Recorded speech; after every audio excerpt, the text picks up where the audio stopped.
Hello engineer, कैसे हैं आप सब। आज की वीडियो में दोस्त हम बात करेंगे आपके इलेक्ट्रिकल इंजीनियरिंग थर्ड सेमेस्टर के स्टूडेंट के लिए इंट्रोडक्शन टू इलेक्ट्रिकल इंस्ट्रूमेंट। उनके ईआईएम सब्जेक्ट कहने का मतलब electrical instrument and measurement subject के पहले चैप्टर को आज हम उसके परिचय को डिस्कस करने वाले हैं। इसकी बेसिक क्लास होने वाली है, तो इसमें हम आपको पूरा इंट्रोडक्शन देंगे। इसमें आपको कौन कौन सी चीज़ों से आरंभ करना चाहिए, शुरुआत करना चाहिए अपने सिलेबस को, और किस प्रकार से इसमें आप लोग अच्छे स्कोर कर पाएंगे वो भी हम डिस्कस करेंगे।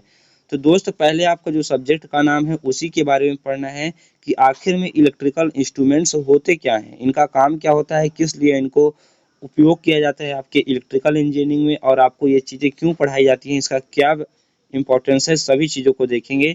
तो दोस्त, जो आपका इलेक्ट्रिकल इंस्ट्रूमेंट होता है वो आपका एक प्रकार का आप कह सकते हैं उपकरण होता है, इंस्ट्रूमेंट होता है, जिसका जो मेनली काम होता है प्यारे साथियों, वो होता है कि इलेक्ट्रिकल राशियों के मापना। जैसे कि आपने करंट को मेजर करना है, कहने का मतलब यदि आप करंट को मापना चाहते हैं तो उसके लिए आपको क्या जरूरत पड़ेगा, आपको अमीटर का जरूरत पड़ेगा। तो इस प्रकार से जिन भी इंस्ट्रूमेंट का यूज किया जाएगा आपके इलेक्ट्रिकल राशि को, क्वांटिटी को मापने के लिए, उनको आप लोग क्या कहेंगे, इलेक्ट्रिकल इंस्ट्रूमेंट कहेंगे। तो इस सब्जेक्ट में आपको 11 चैप्टर पढ़ने हैं। तो पहले चैप्टर में आपको पढ़ना है इंट्रोडक्शन ऑफ इलेक्ट्रिकल इंस्ट्रूमेंट। कहने का मतलब है कि विद्युत उपकरणों का परिचय पढ़ना है कि ये आखिर होता क्या है, और इस चैप्टर में पूरा कौन कौन सी चीज़ों को डिस्कस करना है सभी इस चैप्टर में बताया गया है। तो पहले हम पहले टॉपिक से अपने स्टार्ट करेंगे। तो पहला टॉपिक आपको फोन स्क्रीन पे दिख रहा होगा प्यारे साथियों। पहला टॉपिक है मेजरमेंट, जिसका अर्थ होता है मापन। तो मापन क्या होता है दोस्त, मापना किसे कहते हैं, तो उसके लिए डिफिनेशन यहाँ पे लिखा है आपके फोन स्क्रीन पे। किसी वस्तु के आयाम, परिमाण, यहाँ पे क्या होगा, परिमाण, गुण आदि को ज्ञात करने की प्रक्रिया को मापन कहते हैं। क्या कहा जाता है प्यारे साथियों, मापन कहा जाता है। तो इस प्रकार से यदि किसी भी आप क्या कर रहे हैं, क्वांटिटी को क्या कर रहे हैं, उसके एम्पलीट्यूड, उसके मैग्नीट्यूड और उसकी प्रॉपर्टी आदि को क्या कर रहे हैं, कैलकुलेट कर रहे हैं, ज्ञात कर रहे हैं, तो वो जो प्रोसेस है, जो प्रक्रिया है प्यारे साथियों, उसको क्या कहा जाता है, मापन कहा जाता है। अब हम अपना बात करेंगे सेकेंड टॉपिक की ओर। सेकेंड टॉपिक आपका इंपॉर्टेंट हो जाता है क्योंकि इंस्ट्रूमेंट कि आपका शॉर्ट नोट लिखने के लिए आ सकता है। तो जो आपका इंस्ट्रूमेंट होता है वो क्या होता है, तो इंस्ट्रूमेंट वह डिवाइस होता है, वह उपकरण होता है जो क्या करता है, किसी भी राशि को मापने का काम करता है। तो मापना क्या होता है कि परिमाण को ज्ञात करने की जो प्रोसेस होती है उससे कहते हैं मापना। और जो मापने का कार्य करता है, जिसके द्वारा मापने का कार्य किया जाता है, मेजरिंग की जाती है, उसको इंस्ट्रूमेंट कहते हैं। और यहाँ पे यदि आपका इलेक्ट्रिकल का मापन हो रहा है तो उसे इलेक्ट्रिकल इंस्ट्रूमेंट कहेंगे, और मैकेनिकल का मापन हो रहा है तो उसे मैकेनिकल इंस्ट्रूमेंट कहेंगे।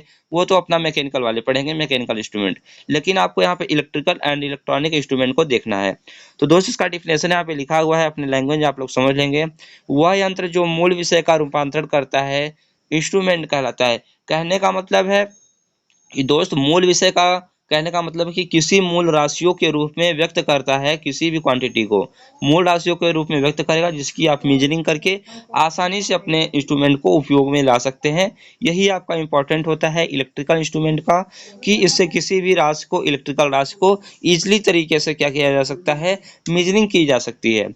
और देखिए यहाँ पे सेकेंड पॉइंट में लिखा है दोस्त, यहाँ पे सेकेंड पॉइंट पे लिखा हुआ है किसी राशि को मापने तथा नियंत्रण करने का कार्य करता है। दूसरे पॉइंट में आप ये भी लिख सकते हैं कि यह राशि को मापता तो है ही आपका जो इलेक्ट्रिकल इंस्ट्रूमेंट होता है, साथ ही साथ ये कंट्रोलिंग भी करता है।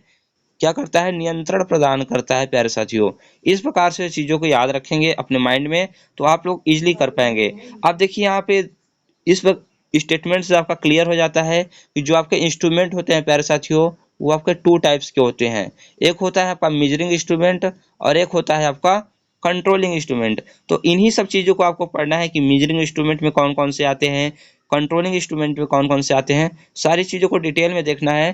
तो चलिए हम आगे बढ़ते हैं और यहाँ पे एक ओवरव्यू देख लेते हैं कि कौन सी राशि को मापने के लिए कौन से इंस्ट्रूमेंट का यूज किया जाता है। इसको हम देख लेते हैं इस वीडियो में। दोस्त, यहाँ पे आपके फोन स्क्रीन पे दिख रहा होगा कि आपको यहाँ पे एक वैद्युत राशि का कॉलम दिख रहा होगा और एक होगा इंस्ट्रूमेंट का कॉलम, मापन यंत्र का कॉलम। तो देखिए, जो आपको करंट का मेजरिंग की जाती है वो यहाँ पे इस प्रकार से आप दिखा सकते हैं। करंट की जो मेजरिंग की जाती है प्यारे साथियों, अमीटर से की जाती है, जबकि वोल्टेज की मेजरिंग की जाती है वोल्टमीटर से की जाती है प्यारे साथियों। और देखिए, रेजिस्टेंस का जो मेजरिंग होता है वो आपका ओम मीटर से किया जाता है, आपके फ़ोन स्क्रीन पे दिख रहा होगा। जबकि पावर फैक्टर की मेजरिंग की जाती है पावर फैक्टर मीटर से, और आपका जो पावर इलेक्ट्रिकल पावर की जो मेजरिंग की जाती है वो वाट मीटर से की जाती है। और दोस्त जो आपका इलेक्ट्रिकल एनर्जी का जो मेजरिंग किया जाता है वो एनर्जी मीटर से किया जाता है मेरे प्यारे साथियों। तो दोस्त यहाँ पे तो एक को आपको वर्ड दिख रहा है अमीटर, लेकिन इन दोनों को मिला के पूरा आपको एक चैप्टर पढ़ना है। पावर फैक्टर भी आपको 5वें चैप्टर मिल जाएगा, बाकी वाट मीटर पे पूरा एक चैप्टर पढ़ना है आपको, चैप्टर नंबर 3, और चैप्टर नंबर 4 में आपको एनर्जी मीटर को पढ़ना है। तो इस प्रकार से मेरे कहने का मतलब है कि जितने भी इलेक्ट्रिकल इंस्ट्रूमेंट है प्यारे साथियों, उन सब चीज़ों को आपको इस सेमेस्टर में पढ़ना है। तो इस प्रकार से करंट को मेजरिंग करने के लिए अमीटर, वोल्टेज को मेजरिंग करने के लिए वोल्ट मीटर, और रेजिस्टेंस के लिए ओम मीटर, पावर फैक्टर के लिए पावर फैक्टर मीटर, और इलेक्ट्रिकल पावर के लिए वाट मीटर, और एनर्जी मेजरिंग के लिए एनर्जी मीटर। इन सब चीज़ों को आपको अपने कॉपी में नोट कर लेना है। चीज़ों को याद रखना है कि किसके लिए कौन सा इक्विपमेंट का उपकरण का यूज किया जाता है। तो ये तो आपका बेसिक नॉलेज हो गया। अब हम थोड़ा सा इसके कॉन्सेप्ट को देख लेते हैं, कौन कौन से टॉपिक इससे रिलेटेड हैं जो आपको हेल्प करेंगे आपकी आगे की पढ़ाई में, आगे के टॉपिक को समझने में। तो दोस्त यहाँ पे अभी आपको टॉर्क भी पढ़ना है, किस प्रकार से इंस्ट्रूमेंट में टॉर्क एक्ट होता है, डिफ्लेक्टिंग टॉर्क, कंट्रोलिंग टॉर्क क्या होता है, सभी को मैं बताऊंगा। लेकिन पहले देख लेते हैं कि इसमें कुछ आपको पॉइंट पढ़ने हैं, टर्म्स पढ़ने हैं। तो वो टर्म्स क्या क्या से हैं उनको भी आप लोग यहाँ पे देख लीजिए। इस वीडियो में हम यहाँ पे इसको देख लेते हैं, अगले वीडियो में आपको ईरर को भी बता दिया जाएगा कि आखिर में ईरर क्या होता है। तो दोस्त यहाँ पे देख सकते हैं, पहले हम यहाँ पे देखें रियल वैल्यू क्या होता है। तो रियल वैल्यू का मतलब होता है वास्तविक मान।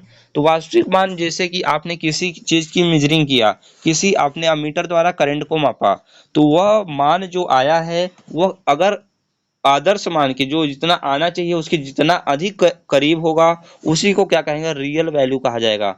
तो यहाँ पे डिफिनेशन लिख लेंगे क्या, कि वास्तविक मान किसी राशि का वह मानक मान होता है जो राशि द्वारा आदर्श मान के अति निकट होता है, बहुत ही पास होता है। जैसे कि आपको करंट की मेजरिंग करना है, जैसे कि 100 एम्पियर आना चाहिए, लेकिन आपका आ रहा है 99.9 एम्पियर आ रहा है, या फिर 99 एम्पियर ही आ रहा है, 99 एम्पियर ही आ रहा है, तो वो क्या होगा, रियल वैल्यू कहलाएगा, क्योंकि वो कितना अधिक से अधिक क्या है, निकट है, करीब है अपने आइडल वैल्यू के, आदर्श वैल्यू के। तो इस प्रकार से रियल वैल्यू को यहाँ पे कॉपी में नोट कर लेंगे, डिफाइन कर देंगे, कोई पूछता है तो दोस्त। और यहाँ पे देखेंगे मेजर्ड वैल्यू क्या होता है। तो मेजर्ड वैल्यू को सिंपल आप लोग डिफाइन करेंगे कि मेजर्ड वैल्यू वह वैल्यू होता है जो आपके इलेक्ट्रिकल इंस्ट्रूमेंट द्वारा मेजर किया जाता है, मापा जाता है, वही वैल्यू क्या होती है। इसमें निकट वैल्यू नहीं लेना है, इसमें जो आपका मेजरिंग आती है आपके इंस्ट्रूमेंट द्वारा, उसी को आपको मेजर्ड वैल्यू कहा जाता है। तो इसको डिफाइन करेंगे तो क्या लिखेंगे, किसी राशि का वह मान जो किसी मापयंत्र द्वारा प्राप्त होता है, मेजरिंग वैल्यू कहलाता है। तो इस प्रकार से दोनों टर्म्स को याद रखेंगे और इनको नोट भी कर लेंगे। और दोस्त इसको भी आप लोग नोट कर लेंगे कि किसके लिए कौन से इंस्ट्रूमेंट का यूज किया जाता है। तो ये आपका ये ओवरव्यू था। इसके बाद मैं एरर को डिस्कस करूंगा दोस्त, आप लोग के साथ एरर को भी डिस्कस करने वाला हूं। तो अगली वीडियो में 5 नंबर का इंपॉर्टेंट क्वेश्चंस रहेगा, इसमें मैं एरर के बारे में डिस्कस करूंगा। तो मिलते हैं नेक्स्ट वीडियो में। Thanks for watching.